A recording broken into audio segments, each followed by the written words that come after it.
uh, the introduction to second or foreign language teaching. So in this course, we're going to study things such as the advantages of teaching second language and how to prepare English as a foreign language environment activities. So the advantage of teaching the second language are homework that involves speaking tasks or listening to the radio or watching TV and reading newspaper articles. That's very helpful for students. We can encourage students to seek out opportunities for practice. We can encourage students to seek corrective feedback from others. We can have students keep a log or diary of extra class learning. We can plan or carry out field trips. During the pandemic, of course, we were not able to do field trips. Most museums and places of interest were closed, but now they're beginning to open up again. And you can even do a virtual field trip. Just about every museum and art gallery, the major ones around the world, have virtual tours that you can do online in their website. So it's possible to do a field trip and not even leave the classroom or not even leave your home. You do it online. You can plan social mixers with native English speakers. You can have a mixer. You can even have a meeting through Zoom or Skype online, and you can have a gathering and conversation to help your students improve their English learning. And inviting speakers into the classroom. That's always a good one. Inviting a speaker to come in, a guest speaker to come in is a good idea because it gives the students a different person to listen to. People, guest speakers will say things different ways than the teacher might say them. And it just offers variety for the students to have some different voice to hear and different voice to listen to. We also need to be very conscious and aware of the cultural factors involved in teaching second language.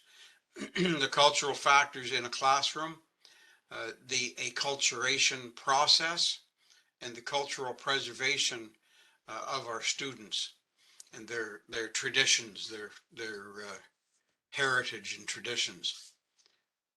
Classroom applications include the following: discussing cross-cultural differences, emphasizing that no culture is better than another, but that cross-cultural understanding is an essential facet of learning a language.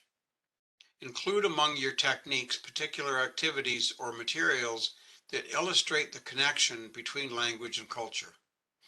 Teach your students the cultural connotations, especially of sociolinguistic aspects of language. Screen your methods for material that may be culturally offensive.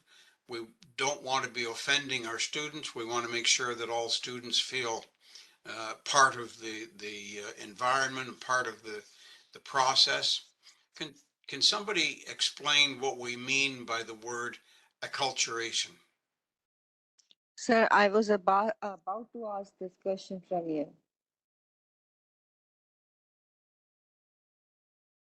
Sorry, what was your question? Sir, I was about to ask this question from you, the meaning of acculturation. Okay, that's fine. That it's good to know. Can somebody give me the definition of acculturation? What does that mean? Anybody?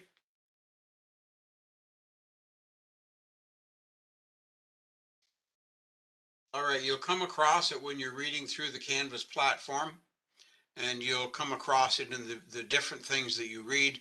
But acculturation is the process of becoming part of a new culture. So if you move to a different country, so a couple of you are in Pakistan, if you were to move to Canada, the culture here in Canada is different than you grew up with. Different culture, different traditions, uh, possibly a different religion. Uh, maybe different, maybe not different, but definitely the whole process, the daily living activities, the way that we live in Canada is going to be different than the way you lived in Pakistan when you were growing up.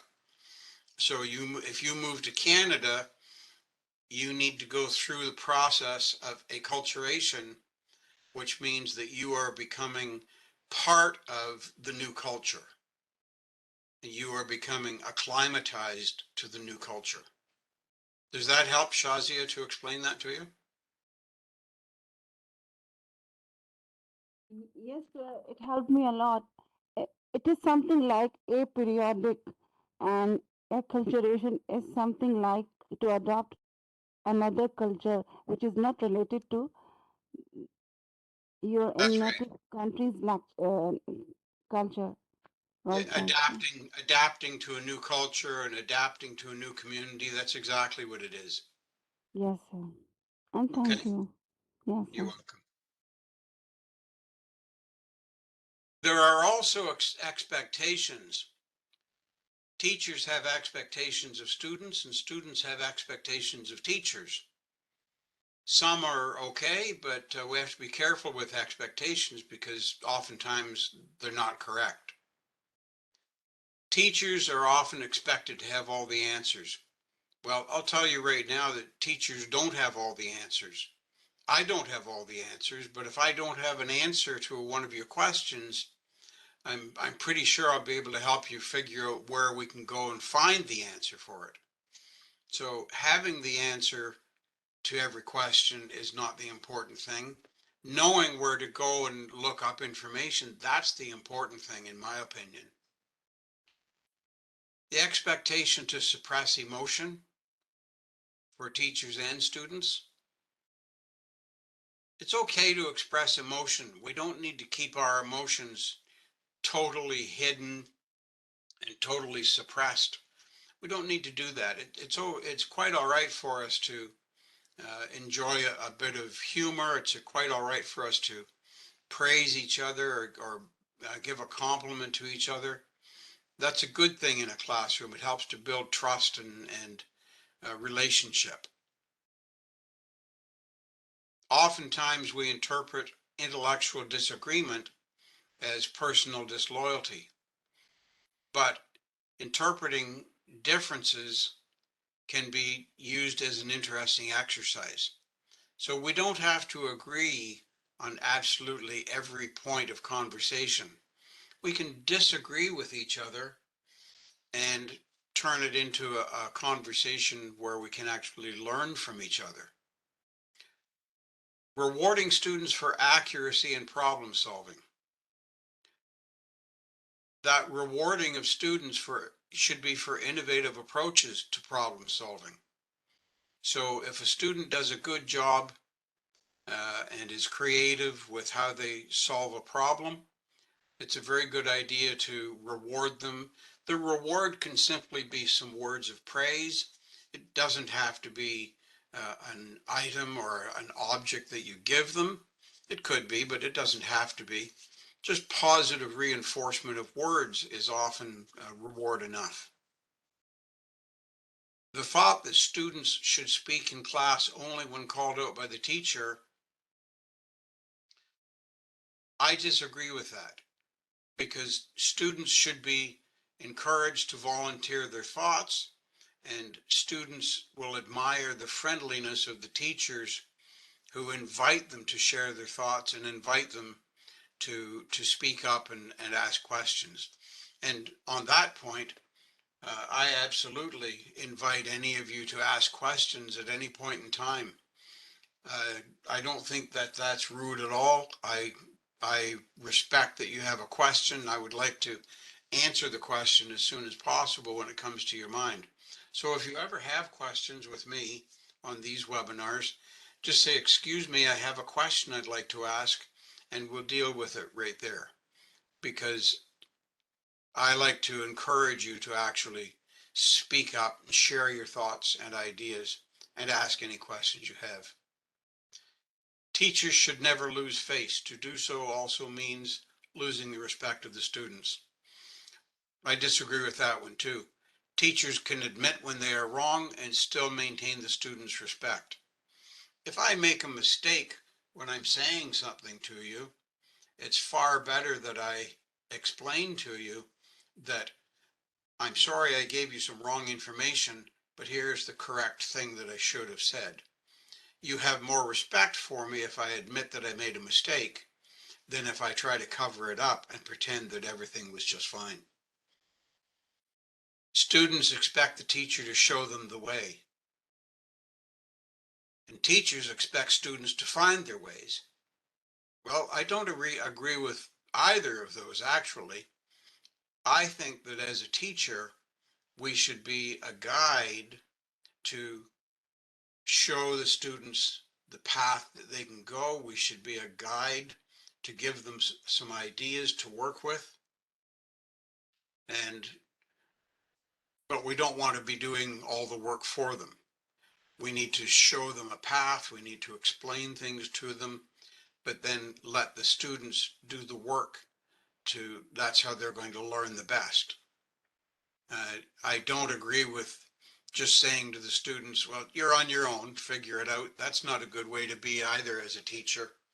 The teacher needs to offer some guidance and assistance, but it's a working together relationship. Students and the teachers need to work together. Does anybody have any questions about this little chart? Comments or questions? Anybody?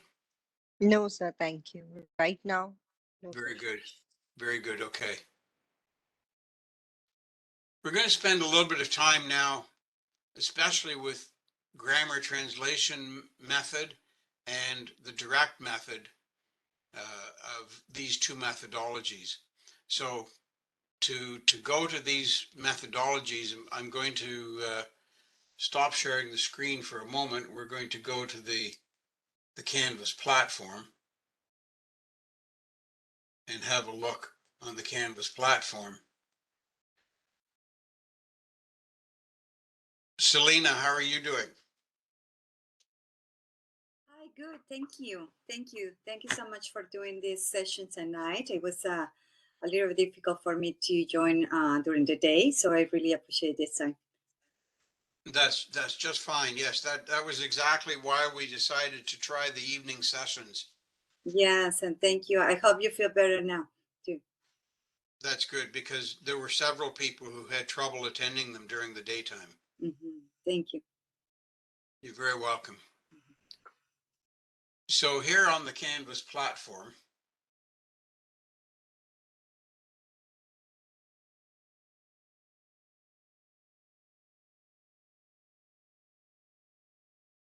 it's not the Canvas platform, that's I'm still in the,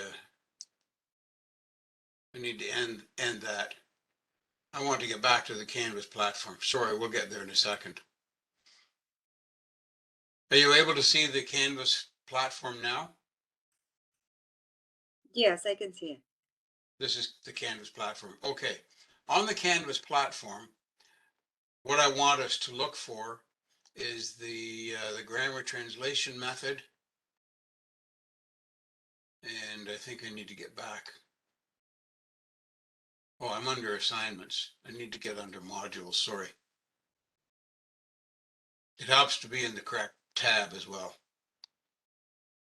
We're looking for grammar translation and direct method. So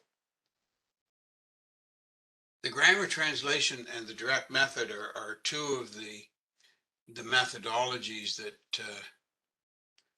they sort of lay the foundation of all the other methodologies that come a bit later. The grammar translation method, for centuries, there were few, if any, theoretical foundations for learning languages upon which to base a teaching methodology. In the Western world, foreign language learning in school was synonymous with the knowledge of Latin or Greek. Students were taught in what has been called the classical method, an emphasis on grammatical rules, translations of texts, written exercises, and memorization of vocabularies, various declensions, and conjugations. The introduction of other language in educational institutions started in the 18th century, and the classical method was adopted as the chief means of teaching foreign languages. In those days, little thought was given to teaching someone how to speak in the new language. After all, languages were not being taught for the purpose of learning oral communication, but rather for the sake of being scholarly or to be able to read a foreign language. In the 19th century, the classical method came to be known as the grammar translation method. I'm sure in your school background, in your school history, I'm sure you experienced grammar translation style drills where the teacher would give you drills, grammar drills that you would write out and practice using different verbs and different sentences, different things. The grammar translation method is it's a method where written exercises and drills are used. There's virtually no speaking in the grammar translation method. And so it was effective as a means of learning the scholarly approach to reading a foreign language, but it did not help to get people to be able to communicate by speaking the new language. There was little to distinguish this grammar translation method from what had gone on in foreign language classrooms for centuries, beyond a focus on grammatical rules as the basis for translating from the second to the native language. Remarkably, the grammar translation method withstood attempts made at the turn of the century to reform language teaching methodology, and to this day is practiced in some isolated, or shall we say unenlightened, educational contexts.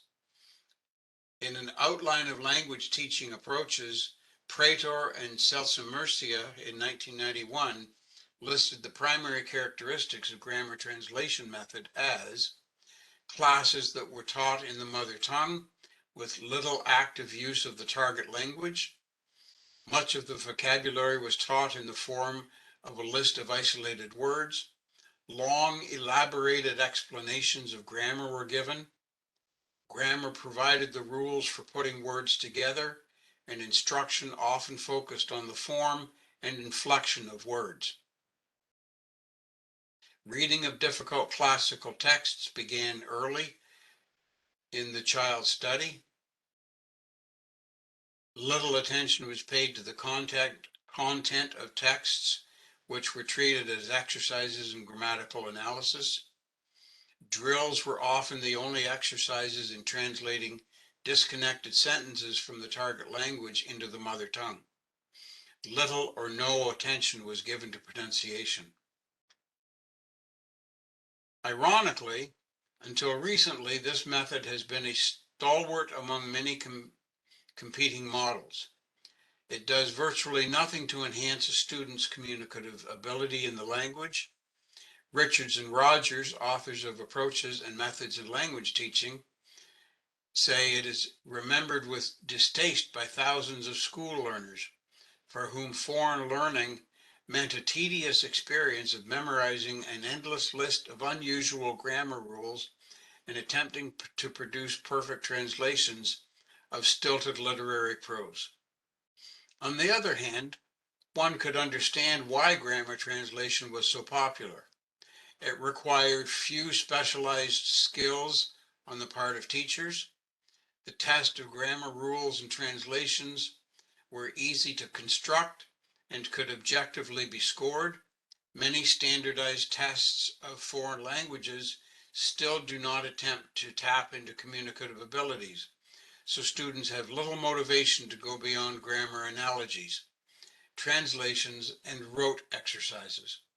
Moreover, it is sometimes successful in leading a student toward a reading knowledge of a second language. However, as Richards and Rogers in 2001 point out, it has no advocates. It is a justification for it that it attempts to relate it to issues in linguistics, psychology, or educational theory. So the grammar translation method had a main focus of practicing grammar skills and practicing different verbs, practicing the writing of phrases and certain terms and that sort of thing. And grammar translation method has a place in learning a new language, because it is important when you're learning a new language, it's important to understand how to properly link the words together and how to properly structure the sentences and the grammatical aspects of the new language. So don't think that grammar translation method needs to be just crossed off and tossed aside, because it does have a place in the learning of a language. And as you go through and learn more about these methodologies, you'll realize that the best way to teach any of these new languages, to teach any second language or to teach any new language, the best way is to use characteristics of many different methodologies. And this will become more apparent to you as you study these methodologies and learn more about them. So that was the grammar translation method, the classical method that was in place for many centuries and became known as the grammar translation method in the 19th century. And then in the latter part of the 19th century, in the early 20th century, the direct method developed. A few generations later, so this is talking about early 20th century, a few generations later, after the grammar translation method was really stuck in place, the credibility of the naturalistic approaches simulated the natural way children learn first languages. So this was the direct method. It was called the direct method because it was very similar to the way a child learns the first language. Now, we all learned our first language when we were little children, when we were young children. Can somebody tell me, how did we learn our first language? So my mother tongue is English. My first language is English. So how did we each learn our first language when we were little children? Maybe I can answer that one. I would say by association. We associated words to objects. Very good. Definitely that was an aspect of it, Sandra.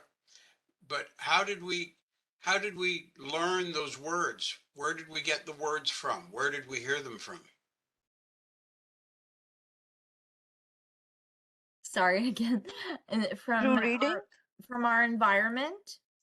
From our environment, yes, and the people in our environment. And by reading? Well, as we got a little bit older, yes, but if we think initially when we were, when we were 8 months old and a year and a half old, when we were just learning those first words, we weren't reading yet. So the reading comes a little bit later, but initially we learn by imitating what we hear in our environment. Yes. We learn And from most our of the environment. Okay. and most of the children also learn from the YouTube videos and the cartoons they watch, because the English is the first language over there, and when they watch the cartoon, they start to speaking that words in their life also. They Of course. want to implement that. And again, they're listening, they're hearing the words. May So I? we May learn I our answer? first language based on what we hear. Okay. May I answer something, sir? Could you please allow me? I'm sorry, I can't understand what you're saying, Shazia. I'm answering your question. When we were at the age of 8 months or a few months, we learn from our environments. We learn from the speaking of our parents and other people, and we learn a lot from our surroundings in the early age of months or 1 year or 2 years. Am I right? Yes, exactly. We learn most of our early language learning is from listening to the people around us. That's the natural way that children learn their first language. From our older brothers and sisters, from our parents, our family, friends, any people who are speaking in the environment around us become our teachers, even though they don't think of themselves as being our teachers. They are teaching us our first language. That's the natural way that we learn to speak our language. So this direct method, it was called that because the methodology is based on the natural way that children learn their first language. Thus, it was at the turn of the century. This is talking about the turn of the 19th to the 20th century. So the beginning of the 1900s. Thus, it was at the turn of that century that the direct method became widely known practice. The direct method's basic premise was that second language learning should be more like mother tongue learning, lots of oral interaction, spontaneous use of the language, no translation between first and second languages, and little or no analysis of grammatical rules. So as a young child, as a 1 or 2 year old, when little children are learning words, they're not learning grammar rules. They're just copying what they heard, what they're hearing being said around them. So if the mother says to the father, we need to buy groceries, the young child learning to speak might take that and just say buy groceries, or they might just take the word groceries out of that and use groceries as a standalone word sometime to communicate in a different conversation. So that's the direct method. And Richards and Rogers summarized the principles of the direct method as being the following. Classroom instruction was conducted exclusively in the target language. Only everyday vocabulary and sentences were taught. Oral communication around question and answer exchanges occurred between teachers and students in small intensive classes, and grammar was taught inductively. What do we mean by that? Grammar being taught inductively. What do we mean by that statement? Can anybody tell me what we mean by grammar is taught inductively? To catch something from someone means uh, if I uh, if I similarize the concept of induction, I can similarize it with magnetic induction and certain technological point of view. So, with respect to grammar direct method, grammar induction is basically to uh, to attract by someone, to catch information from someone, to adopt something from someone. Am I right? Basically, you are correct, Shazia. Yes, the grammar by induction just means that by copying what we hear being said, or by young children copying what they hear being said, they're going to learn the rules of grammar because they're saying things, and they're copying what somebody else is saying. So induction is all about learning by induction is all about learning through the experience of doing it. Okay? Okay, okay, sir.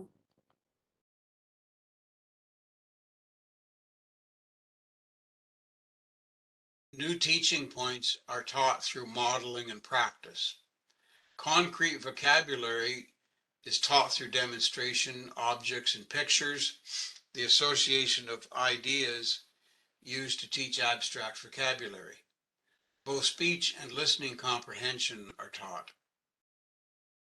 Emphasis is placed on correct pronunciation and grammar.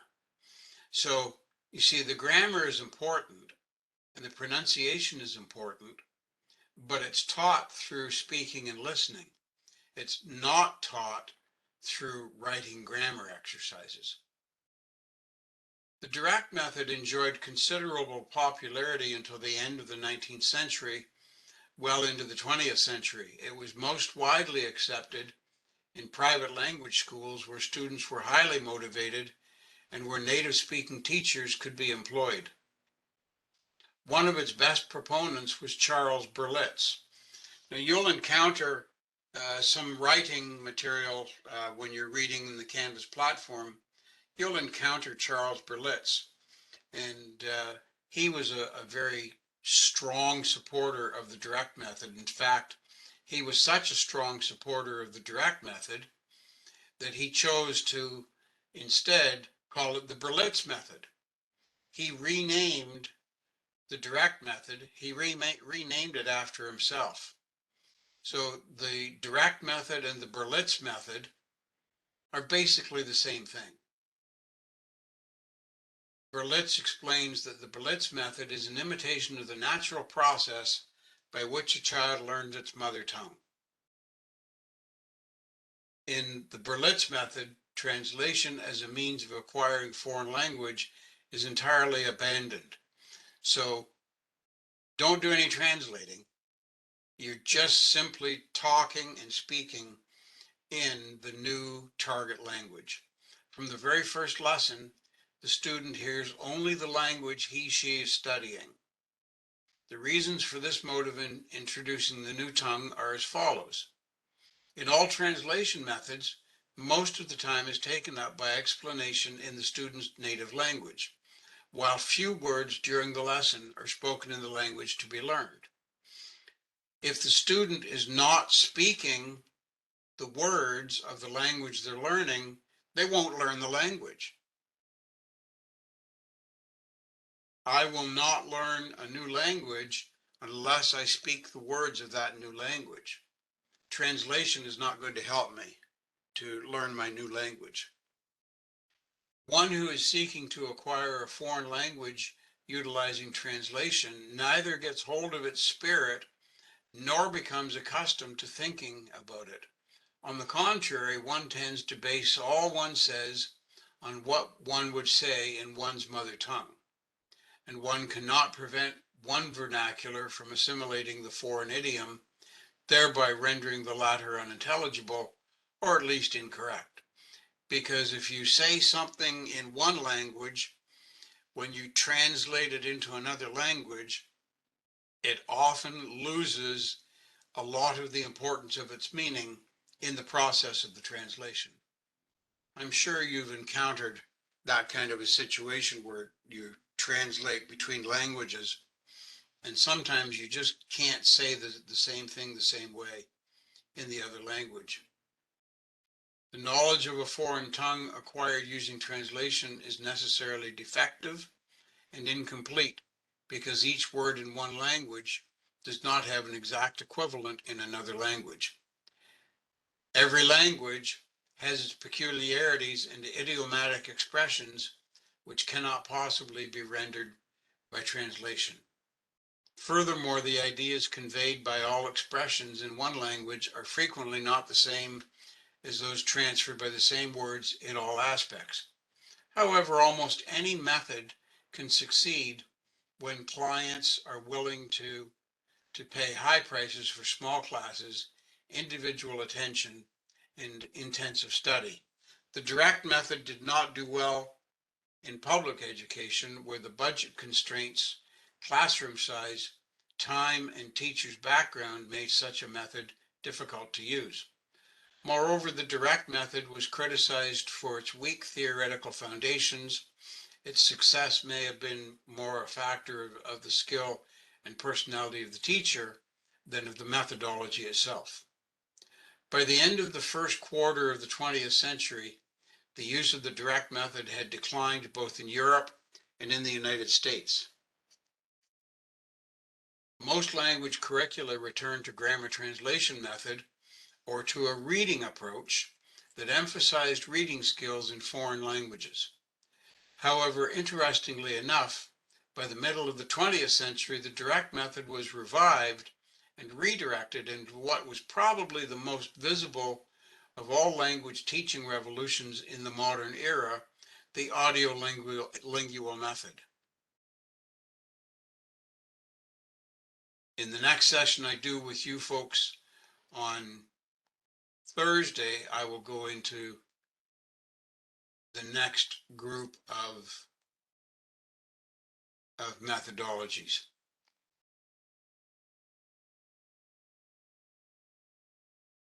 Be sure to do all these quizzes all the way through the Canvas platform. If you don't do the quizzes, you might not be able to move forward in the modules. You need to complete every quiz to tell the platform, the Canvas platform, that you've actually done everything. It tracks what you look at and what you complete. Excuse me. So be sure to do all the quizzes in order to unlock all your future modules. Uh, Sir, I have started to unlock the quizzes, and last night I have done one quiz and I got 18 out of 20. Very good. So that's good. You do every quiz as you come along to it. As you see a quiz come up on your screen as you're going through the platform, be sure to do every quiz. So my problem is that in my school during my education, my teacher used that translation method. So my grammar is somehow a better. I will not say good. It is just better. But my speaking skills are not that much good. You know, somehow I find vocabs, I find words, what to word put in my mouth to say that particular thing. So I am lacking in that thing. But that will come with practice, Bushra, as you just speak more in English, you'll use more words. The words will become familiar to you, and as you use them, it's like doing any exercise. The more you do an exercise, the better you get at doing something. And the more you do anything, the better you get at it. So as you practice using different words, you'll become better at expanding your vocabulary and having the word that you'd like to be able to use, you know? And one more thing, sir. Uh, Day before yesterday, I applied in a school and they gave me a particular topic to write on that thing. My sister is also a master's in English and she is a brand manager. I just wrote that paragraph and I just sent her and I said that please check it out. When she checked it out, she said that you have written wrong and this is not making any sense. Your sentence should be connected to one each and every one. Matlab, if you are writing any sentence, there should be proper connection in between the two sentences, which I was lacking in it. My ideas were good, my part was good, but to uh, projection on a paper was not good at all. It was worse. So she told me that you cannot write this to this to this. There was no connection in between these two things. Sure. And it's important to use the correct connections between phrases and sentences. That's important. Did she offer you any suggestions? Yeah, she offered me suggestions, and then I'll say that in my TESOL course, I will definitely work on this thing. Good. That's good. Yes. Sir, And that's why we have assignments for you to work on to help you improve in those areas too. may I ask a question, please? Yes, go ahead, Shazia. So at the dashboard, there are many options. Should should I use the quizzes option especially, or should I prefer to um, should I prefer to go module wise? I mean to ask from module 1, there is a list of number of topics, and at the end of, for example, the last topic of module 1 before quiz or 20 points paper, grammar day 1, unit 1.1 worksheets with keys, update, right? And after that unit topic, there is a certain quiz. Should I attempt this quiz, or I have to move towards the quizzes option of the dashboard? No, so every time as you work through your modules, as you go through the modules, every time you come to a quiz, It means I have to go through modules quiz. Am I right? just go through the modules and just take the quiz. Whenever you come to a quiz and it says Mhm. take the quiz, do the quiz. Okay. And for assignments, I have to uh, attempt every assignment from the dashboard, or will there be certain assignments within the module, every module? Well, again, we'll be talking about each of the assignments Hmm. Okay. throughout these webinars. So Okay. when we're in these webinars, we'll go through the modules. We'll work through the modules, and I'll be talking about the assignments as we come to them. Okay. Okay. At the moment, I have to attempt the quizzes. Yeah, just do each quiz. Do each quiz as you come to it, Okay. as you're working through the modules. Okay. Okay, sir. Some I have. assignments are locked also. Yes, some assignments are locked until you complete all the quizzes and complete everything up to certain assignments. It will stay locked. It only gets unlocked when you complete everything in front of it. So that's why it's important to go through the modules and just scroll through the pages. And as you come to each quiz, do each quiz when you come to it, like this one. So take this quiz and then move on to the next section. Do any of the quizzes and any of the assignments that you come across. Okay. One thing I'll point out is that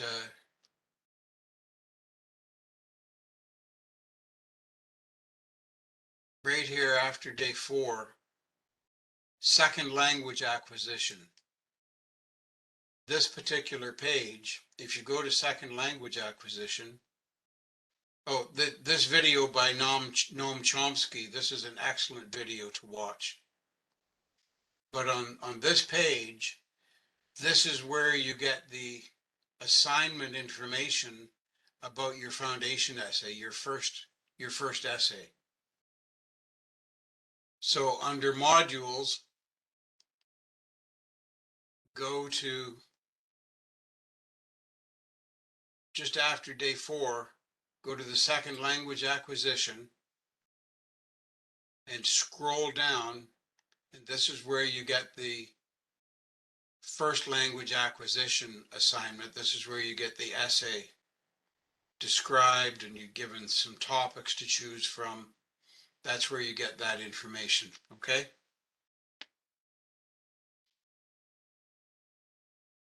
So Sir, that's your first written assignment. Yes, go ahead. sir, we have to do this assignment. We have to write this essay. Yes. Until when we have to submit it? You need to submit it.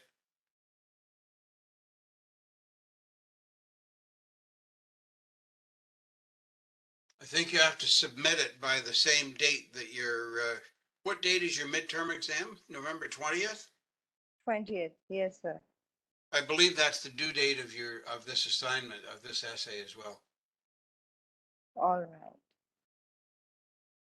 So the midterm exam So is may I based on modules 1 and module 2. So everything in module 1 and module 2 is covered on the midterm exam. Okay? sir, could you please repeat the step of assignment 1? Is it right after day 4? No, please wait a minute.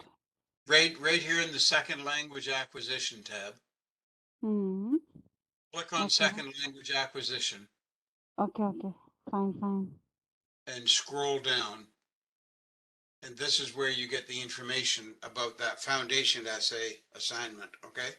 Okay, fine. Thank you.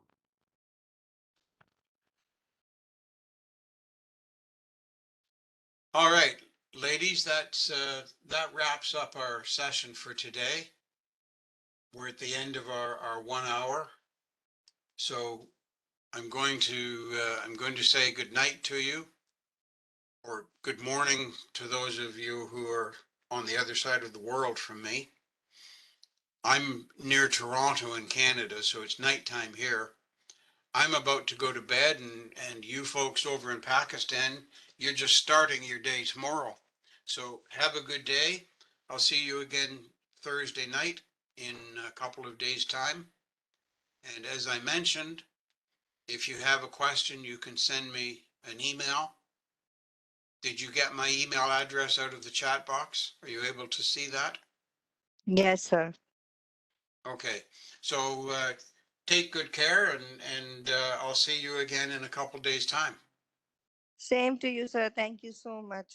Thanks a lot. Have a good Thank night. you. Thank you very much. Very nice to meet all of you. Good night for now. Good night.